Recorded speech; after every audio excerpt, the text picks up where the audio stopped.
बड़े खास मेहमान हमारे साथ जुड़ चुके हैं। जोरदार तालियों के साथ स्वागत कीजिए राष्ट्रीय प्रवक्ता भारतीय जनता पार्टी के राजीव जेटली जी। उनके ठीक बगल में समाजवादी पार्टी के राष्ट्रीय प्रवक्ता अनुराग भदौरिया जी। आपको बता दें लेफ्ट के लीडर विवेक श्रीवास्तव जी भी हमारे साथ जुड़ चुके हैं और उनके बगल में गरीब नवाज फाउंडेशन के मौलाना अंसार रजा साहब, जमीयत हिमायतुल इस्लाम के अध्यक्ष कारी अबरार साहब भी हमारे साथ जुड़ चुके हैं। मुस्लिम राष्ट्रीय मंच के मोहम्मद फैज खान भी इस वक्त हमारे साथ है। जोरदार तालियों से स्वागत।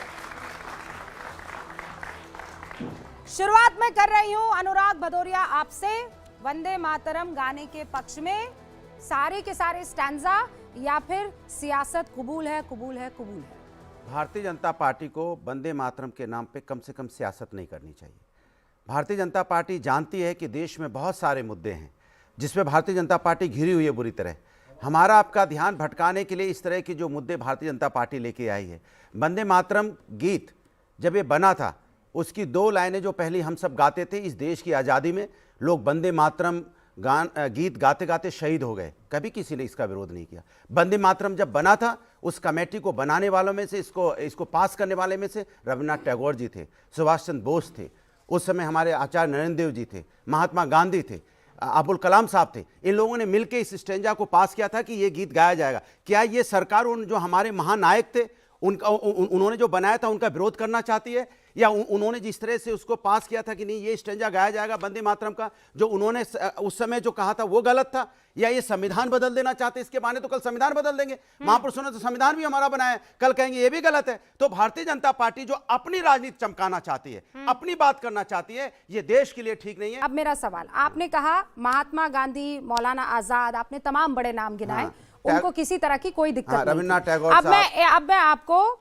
1939 में हरिजन पत्रिका में लिखे एक लेख को बता रही हूँ। 2 विंडो लीजिएगा जरा। समाजवादी पार्टी के भाई साहब स्क्रीन पर रहे हैं। शब्दशः पढ़ के सुना रही हूँ महात्मा गांधी ने जो लिखा था, और आप जैसे लोगों के लिए शायद उस वक्त लिखा होगा। वंदे मातरम एक शक्तिशाली युद्ध घोष है। जवानी में मैं इससे बहुत प्रभावित हुआ था। मुझे कभी ये नहीं लगा कि सिर्फ एक हिंदू गीत है ये। दुर्भाग्य से इन कठिन समय में हर अनमोल रत्न धूल में मिल जाता है। मैं मिश्रित सभा में वंदे मातरम गाकर कोई विवाद खड़ा नहीं करना चाहता। यह गीत कभी खामोश नहीं हो सकता। यह लाखों लोगों के दिलों में बसा हुआ है। महात्मा गांधी उस वक्त किसका जिक्र कर रहे हैं? तो आप बताइए, अब जवाब दे दूं मैं? तो महात्मा गांधी वंदे मातरम की बात कर रहे हैं ना, तो मैं तो कह रहा हूं वंदे मातरम गाते गाते लोगों ने इस देश के हिस्से को काट के पाकिस्तान बनाया, बांग्लादेश सब हिंदुस्तानी हैं, पीओके बनाया, बनाया। अब वंदे मातरम भी नहीं कटेगा और देश भी नहीं बटेगा। सीधी बात, एक बात समझ लेना, देश भी पूरा रहेगा, वंदे मातरम भी पूरा रहेगा। अनुराग भदौरिया जी, ये हिंदुस्तानी नहीं हो सकते। अनुराग भदौरिया जी, अभी रुकिए। चाहे जिंदा रहे चाहे मर जाए, हम गाएंगे हम वंदे मातरम। वंदे मातरम का जो गायक नहीं है, भारत में रहने के लायक नहीं है। बताने आए कि वंदे मातरम गाते आ रहे, वर्षों से गाते आ रहे हैं। आप मौलाना नहीं हो, उधर गवा लो, मौलाना नहीं हो, हम है ना, तो बताओ, हम गाते हैं ना, गाओ, अच्छी बात, बोलो हमारे साथ। गाते हैं, हल्ला भी मचा रहे हैं, गाते हैं।